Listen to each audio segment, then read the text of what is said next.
Hello தோழர்களே, எல்லாருக்கும் வணக்கம். ஸோ கடைசியாக நான் சமைச்சது முந்தா நேற்றுது, ஓகேவா? அதை சமைச்சு ஃப்ரிட்ஜில் வச்சு, முந்தா நேற்று கூட இல்லை, அதுக்கும் முன்ன நாள், ஓகேவா?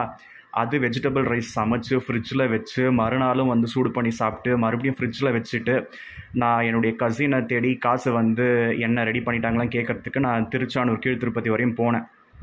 அங்கேயும் சரியாக சாப்பிடல, அரைக்குறையாக சாப்பிட்டேன். அதுக்கப்புறம் அங்கே என்னுடைய பெரியம்மா கிட்ட என்ன சொல்கிறது, ஒரு மரியாதையை கூட இழந்துட்டு நான் வீடு சேர்ந்துருக்கேன், ஓகேவா?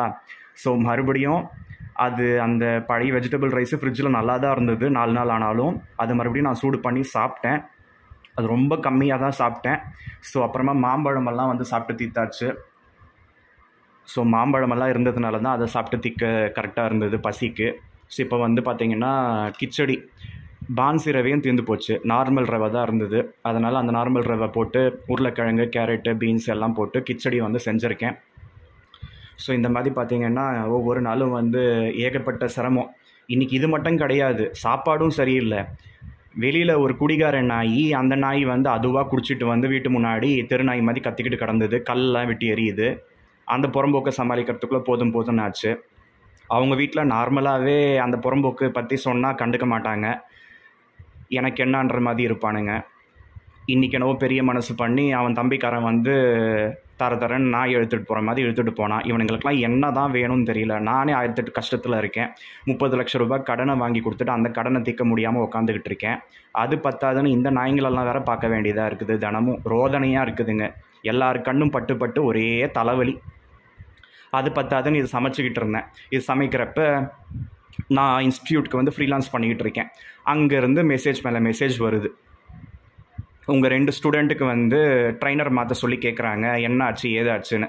அதில் ஒரு ஸ்டூடெண்ட் பாதிக்கு மேலே நல்லா கற்றுக்கிட்டு அதுக்கப்புறம் இப்போ இந்த மாதிரி சொல்லி வச்சுருக்கு. நம்மக்கிட்ட ஒன்றும் சொல்லாதுங்க, நம்மக்கிட்ட நல்லா பேசிவிட்டு அதுக்கப்புறம் இந்த மாதிரியெல்லாம் வேறு போய் பேசுவாளுங்க. மேனிப்புலேஷன் அதிகமாக இருக்குது நம்ம நாட்டில் ஜனங்கக்கிட்ட. இன்னொரு ஸ்டூடெண்ட் அது பிஹேவியர் அப்படி தான் இருந்தது. இது ஏதோ பிரச்சனை பண்ண போதுடா, ஒரு மாதிரி பிஹேவ் பண்ணுது, என்னவோ இவ தான் என்னவோ பெரிய பிடிங்கி மாதிரி பிஹேவ் பண்ணுறா அப்படின்னு சொல்லிட்டு தோணுச்சு. அவளும் அதே மாதிரி தான் போய் ஃபஸ்ட்டு ஒரு 2 மணி நேரம் 3 மணி நேரம் கிளாஸை கவனிச்சுட்டு நல்லா எல்லாத்தையும் புரிஞ்சுக்கிட்டதுக்கப்புறம் இப்போ இந்த மாதிரி சொல்லுது. ஒரு வாத்தியார் வேலைன்றது சும்மா கிடையாது, கத்தி மேலே நிற்கிற மாதிரி தான். அப்பப்போ இந்த பிரச்சனை வேறு எனக்கு தலைவலியாக இருக்குது ஒரே. இதில் நான் எங்கே சமைச்சு நான் எங்கே சாப்பிட்றது, லோன்ஸ் கட்டாமல் பவுன்ஸ் ஆகிக்கிட்டே இருக்குது, அந்த தலைவலி வேறு. ஒரு பக்கம் ஃபோன் மேலே ஃபோன், மெசேஜ் மேலே மெசேஜ் வருது. நிம்மதி இல்லாமல் செத்துக்கிட்டு இருக்கேன். ஏதோ பேசுகிறதுக்கும் அட்லீஸ்ட்டு உயிரோடு இருக்கிறதுக்கு கடவுள் தெம்பு கொடுத்துருக்கானே சந்தோஷப்படணும், அவ்வளோதான்.